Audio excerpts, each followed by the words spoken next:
आप सत्संग में आते हो तो यहाँ एक बाबूजी बनकर नहीं आवे, यहाँ एक दास बनकर आवे।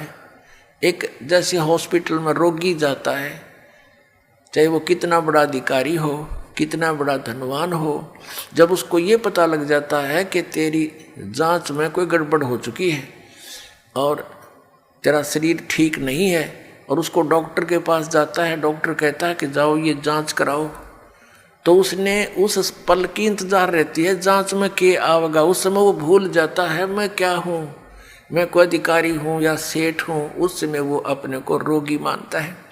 ऐसा भाव आपका सत्संग में रहना चाहिए। यहाँ ऐसे रहने से क्या लाभ होगा? कबीर परमेश्वर की अमर वाणी है और इनकी अमर वाणी फाइनल है, जो ने कह दिया वो सत्य है। कहते हैं संत मिलन को आइए तज माया अभिमान, जो जो कदम आगे रखे एक एक यज्ञ समान। संत मिलन को चालिए और तज माया अभिमान, और जो जो कदम आगे रखे सो सो यज्ञ समान। अब देखो एक यज्ञ में कितना पैसा लगता है, और ये यज्ञ फ्री में होगा जब इस विधि से आप सत्संग में आओगे। अधीर बन के आवे, विनम्र बन के आवे, इस अहंकार रूपी राक्षस को कति खत्म कर दे, अपने पास से दूर कर दे कि बस दूर हो जाए, तू तेरा मेरा मेल रहा नहीं क्योंकि मैं भक्त बन गया। और ये राक्षस अहंकार जो है सबसे बड़ा शत्रु है हमारा।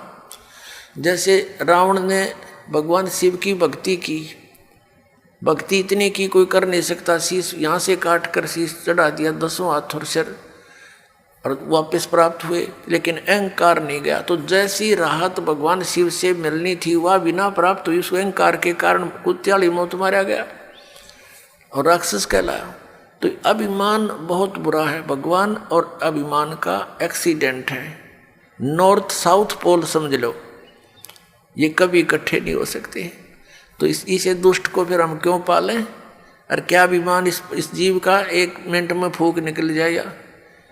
2 मिनट में फूक आवेंगे, गधे लौटेंगे इस राख पर जिसका अभिमान ठाए फिरे। अदरंग मार जा, मुंह से माखी बढ़े और लकड़े निकले, कहाँ की अभिमान इसका? तो इससे जो काम बनाना है वो बनाओ। और जैसे भी आप सत्संग में आते हो, जैसी जिससे कुछ हो सकता है सेवा की चेष्टा करने की, कोई बर्तन साफ कर ले, कि भोजन भंडारे में मदद करवावे, कि तब मैट बिछवावे। तो इस तरह की जो सेवा होती है, और बूढ़े बुजुर्ग बीमार यहाँ ज़्यादा आते हैं, उनको प्यार दे, सहयोग दे, उनकी मदद करे, तो इस तरह के से आपके पुण्य बढ़ेंगे। आत्मा में एक नम्रता आवेगी।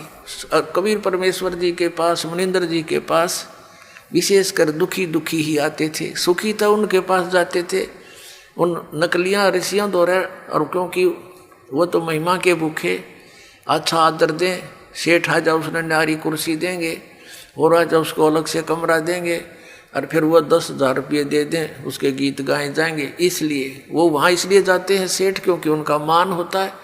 और परमात्मा के दरबार में आते थे, उनको एक मैट पर बैठने के लिए आदेश था, चाहे कोई भी आवे। तो संत वही होते हैं।